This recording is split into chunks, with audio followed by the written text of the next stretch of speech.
So dual career couples are the spouses who are in two professional careers, potentially impacting their mental and physical well-being. The career sacrifices, they need to sacrifice too many things. Encourage collaboration, leveraging diverse perspectives to drive innovation and problem solving. Upskilling and reskilling. If you know a skill, what is that you should do? You need to go further, advance, that is upskilling it.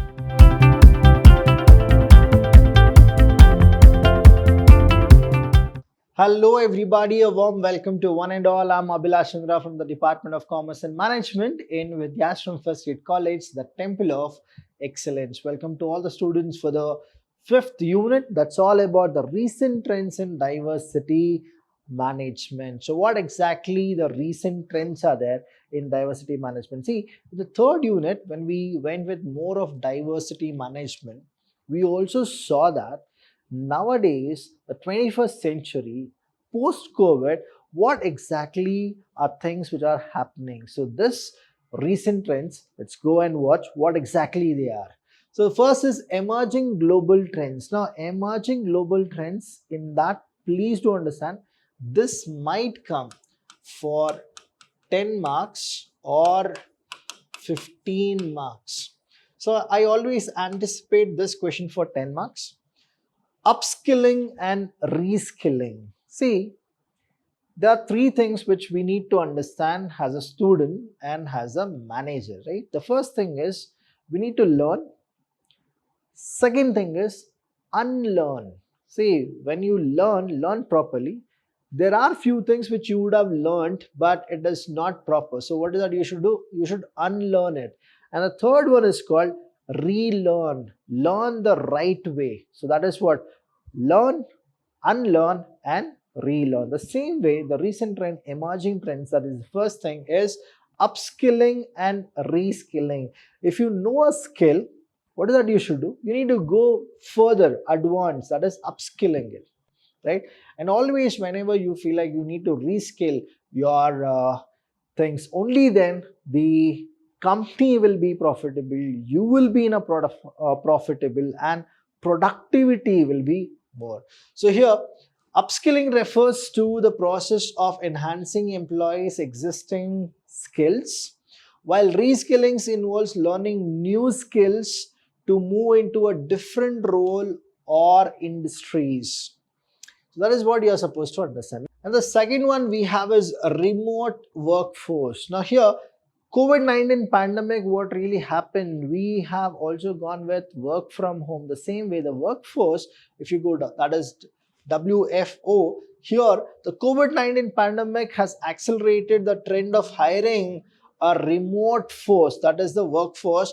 There is no doubt that remote workforce offers several benefits, including flexible work hours, cost saving, and the ability to tap into a global talent pool. So this is what the remote workforce benefits are. Next is AI, that is artificial intelligence. Now AI is the next trend which is happening. That is, AI is playing a significant role in workforce development, that is providing personalized training and upskilling opportunity, streamlining recruitment and onboarding process.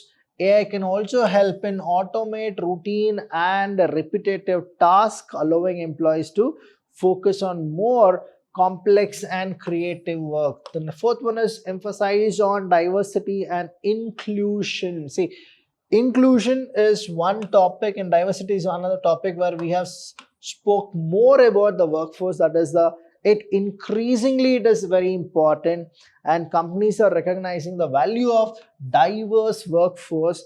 They are making efforts to create inclusive environment where employees from all backgrounds can thrive. It is not just about India, it's not about just Asia, it's about the entire global market can be the one thing which is very important. Next is focus on mental health. See, many of the companies, they have provided free yoga classes, free gym classes, free other recurring kind of games, picnics, nightlife all these, the only reason is to lower the stress level of the employee. So that's why here focus on mental health. That is, here mental health has become a top priority for companies as employees are struggling with stress, burnout and other mental health issues. So that's the reason they are giving them more chances.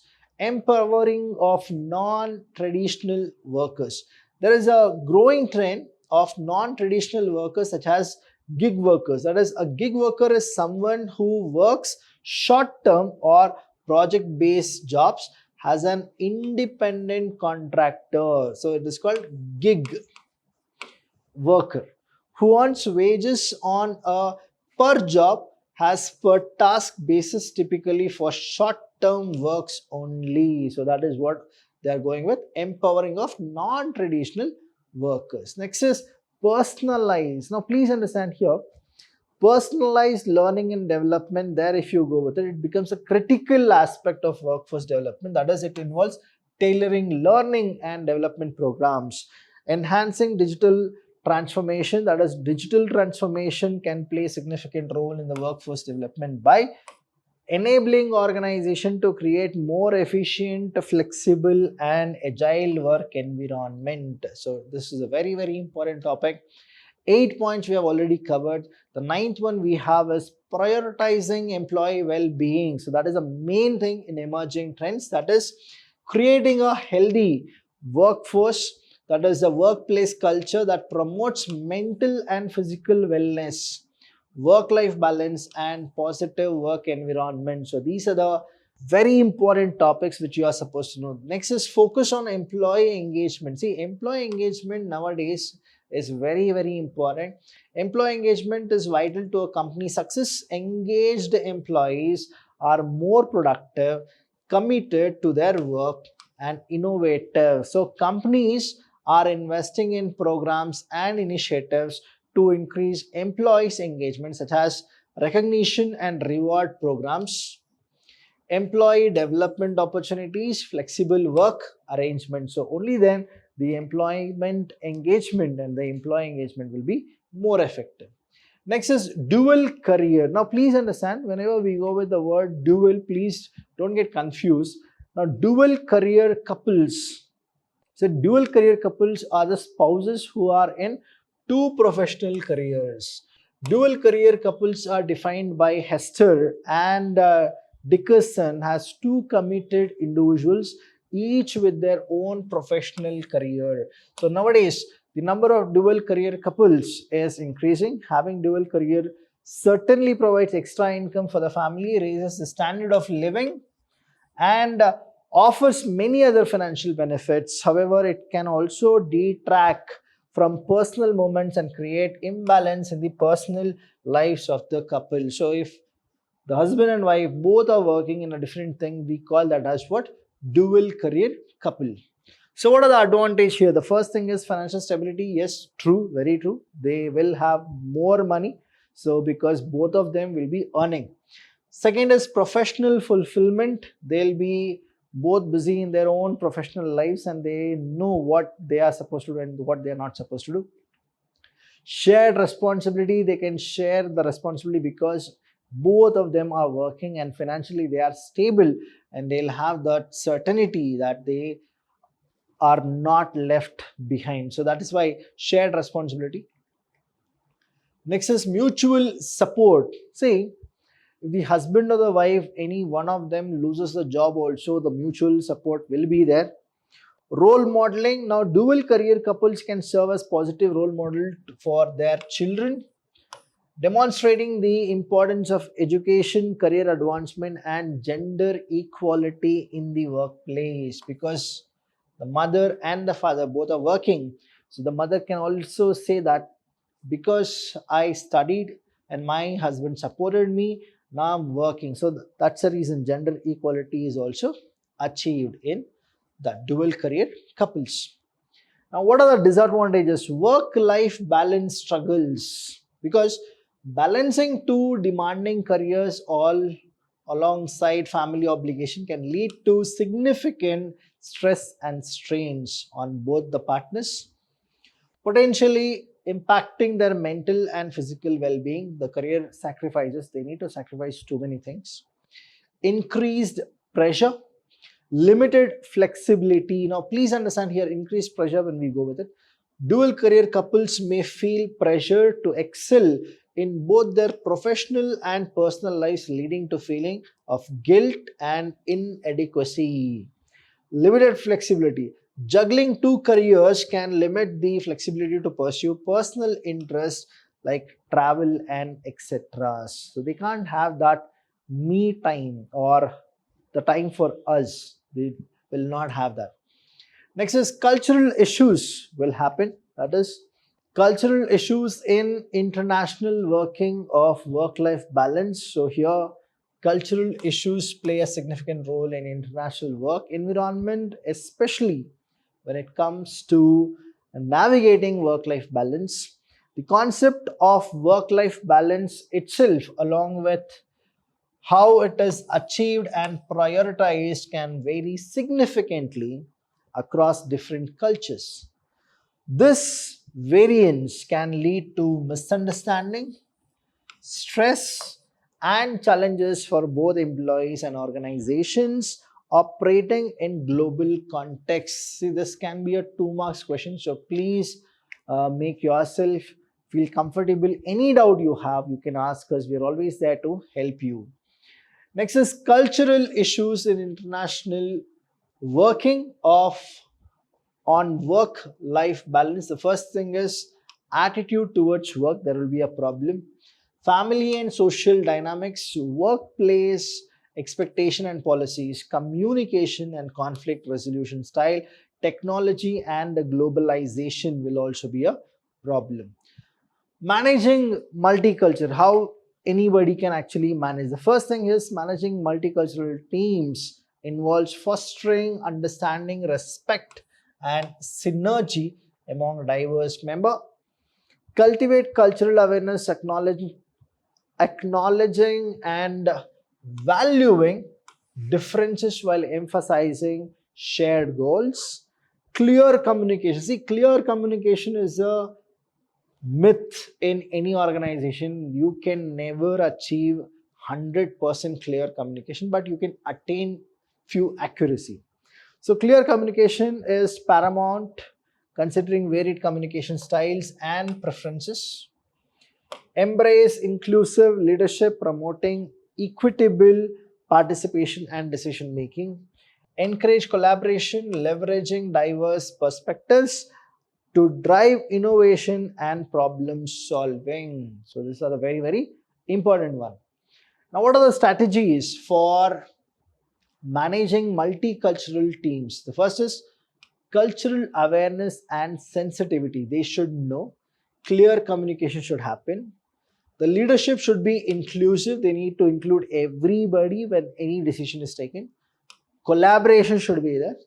Foster, in the sense they need to encourage collaboration. Flexibility and adaptability. Flexibility is there, but it is very difficult to adapt. But if adaptability is there, then only you can actually manage the multicultural teams. Issues are what? Communication barriers. Yes, many of us will not be so comfortable with others because of communication barriers. Cultural conflict, misinterpretation of cues, power dynamics, and resistance to change. There are so many people in the organization, they don't feel like to change for somebody. So resistance is there.